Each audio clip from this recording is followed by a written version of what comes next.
ಅಂದಿನ ನಗುವೆ ಇಂದಿಲ್ಲ ಅಂದಮೇಲೆ ಇಂದಿನ ಕಷ್ಟ ಮುಂದೆಯೂ ಇರೋದಿಲ್ಲ. ಬಿಟ್ಬಿಡು ಅವರಿವರ ಚಿಂತೆಯನ್ನ. ಅವ್ರು ನಮ್ಮ ಜೊತೆಗಿಲ್ಲ, ಇವ್ರು ನಮ್ಮ ಜೊತೆ ಬಾಳ್ತಾ ಇಲ್ಲ, ನಮ್ಮ ಜೊತೆ ಅವರು ಬದುಕ್ತಾ ಇಲ್ಲ ಅಂತ ಇನ್ನೊಬ್ಬರ ಚಿಂತೆಯನ್ನ ಮಾಡ್ತಾ ನಿನ್ನ ಜೀವನವನ್ನ ನೀನು ಹಾಳು ಮಾಡ್ಕೋಬೇಡ. ಒಳ್ಳೆಯವರಿಗೆ ಇರುವಷ್ಟು ಶತ್ರುಗಳು ಕೆಟ್ಟವರಿಗಿರಲ್ಲ, ಕೆಟ್ಟವರಿಗಿರುವಷ್ಟು ಮಿತ್ರರು ಒಳ್ಳೆಯವರಿಗಿರಲ್ಲ. ಕತ್ತಲಲ್ಲೇ ಇದ್ದೀನಿ ಅಂತ ಕೊರಬೇಡ ಗೆಳೆಯ. ಗೆಳೆಯ, ಎಲ್ಲವೂ ಇದ್ದು ಶಕ್ತಿಶಾಲಿ ಅನಿಸ್ಕೊಳ್ಳೋದು ಏನ್ ದೊಡ್ಡ ವಿಷಯ ಅಲ್ಲ. ಎಲ್ಲವೂ ಕಳ್ಕೊಂಡಾಗ್ಲೂ ಕೂಡ ತೋರುವ ಧೈರ್ಯವಿದೆಯಲ್ಲ, ಅದು ನಿಜವಾದ ಶಕ್ತಿ. ಬೆಟ್ಟ ಹತ್ತೋ ಮೊದಲು ಅಸಾಧ್ಯ ಅಂತ ಅನಿಸುತ್ತೆ, ಏರಿದ ಮೇಲೆ ಅದು ನಮ್ಮ ಕಾಲು ಕೆಳಗಿರುತ್ತೆ. ಅಸಾಧ್ಯವಾದದ್ದು ಯಾವುದೂ ಇಲ್ಲ ಗೆಳೆಯ ಈ ಪ್ರಪಂಚದಲ್ಲಿ. ಪರಿಶ್ರಮ ಪಡಬೇಕು ಅಷ್ಟೇ. ನಾವೇ ನಿರ್ಮಿಸಿ, ನಾವೇ ನಿರ್ದೇಶಿಸಿ, ನಾವೇ ನಟಿಸಿ, ನಾವೇ ನೋಡುವ ನಮಗೇ ಅರ್ಥವಾಗದ ಕಪ್ಪು ಬೆಳಪಿನ ಚಿತ್ರವೇ ನಮ್ಮ ಜೀವನ ಆಗಿರುತ್ತೆ. ಮನುಷ್ಯ ಚಪ್ಪಲಿಯನ್ನ ನಾನ್ ಮೆಟ್ಟಿದ್ದೀನಿ ಅಂತ ಭಾವಿಸಿದ್ರೆ ಚಪ್ಪಲಿ ನಾನು ಇವನನ್ನೇ ಹೊತ್ತಿದ್ದೇನೆ ಎಂದು ಬೀಗುತ್ತೆ.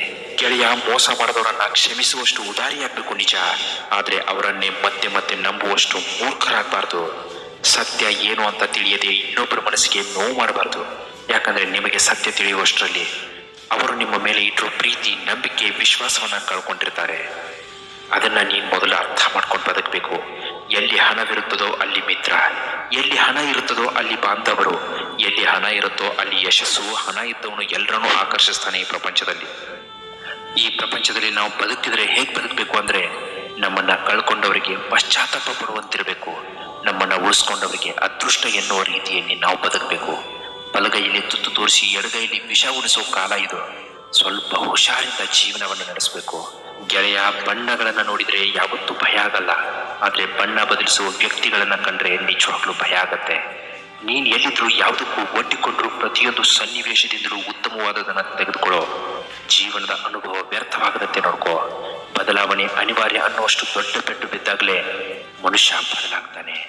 ಹೊರಡು ಗೆಳೆಯ, ಯಾವುದೇ ಕಾರಣಕ್ಕೂ ನೀನು ನಿಲ್ಲಬೇಡ. ದೀಪ ಆರಿತದ್ದು ಹಣತೆ ಹೊಡೆಯಬೇಡ, ಹೂವು ಬಾಡಿತದ್ದು ಗಿಡವನ್ನ ಕೀಳಬೇಡ. ಯಾಕಂದ್ರೆ ದೀಪ ಮತ್ತು ಹೂವು ಪ್ರಕೃತಿಯ ಕೈಗೊಂಬೆಯಾಗಿರುತ್ತೆ. ಹಾಗೆ ನಿನ್ನವರು ತಪ್ಪು ಮಾಡಿದಾಗ ಅವರನ್ನ ಕ್ಷಮಿಸ್ಬಿಡು, ಯಾಕಂದ್ರೆ ಅವರು ಕೂಡ ಪರಿಸ್ಥಿತಿಯ ಕೈಗೊಂಬೆಯಾಗಿರಬಹುದು. ಈ ಜೀವನದಲ್ಲಿ ನೀನಾಗಿ ದುಡಿಬೇಕು, ನೀನಾಗಿ ತಿನ್ನಬೇಕು.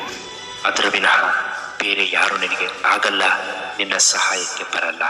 ಅವರಿವರ ಚಿಂತೆಯನ್ನು ಬಿಟ್ಟು ನಿನ್ನ ಜೀವನ ನೀನು ನೋಡ್ಕೋ. ಇಂತಹ ಮತ್ತಷ್ಟು ಮೋಟಿವೇಶನಲ್ ವಿಡಿಯೋಗಳಿಗೋಸ್ಕರ ನಮ್ಮ ಚಾನಲ್ನ ನೀವು ದಯವಿಟ್ಟು ಸಬ್ಸ್ಕ್ರೈಬ್ ಮಾಡ್ಕೊಳ್ಳೋದನ್ನು ಮಾತ್ರ ಮರಿಬೇಡಿ. ನಮಸ್ಕಾರ, ಎಲ್ಲರಿಗೂ ಒಳ್ಳೆಯದಾಗಲಿ.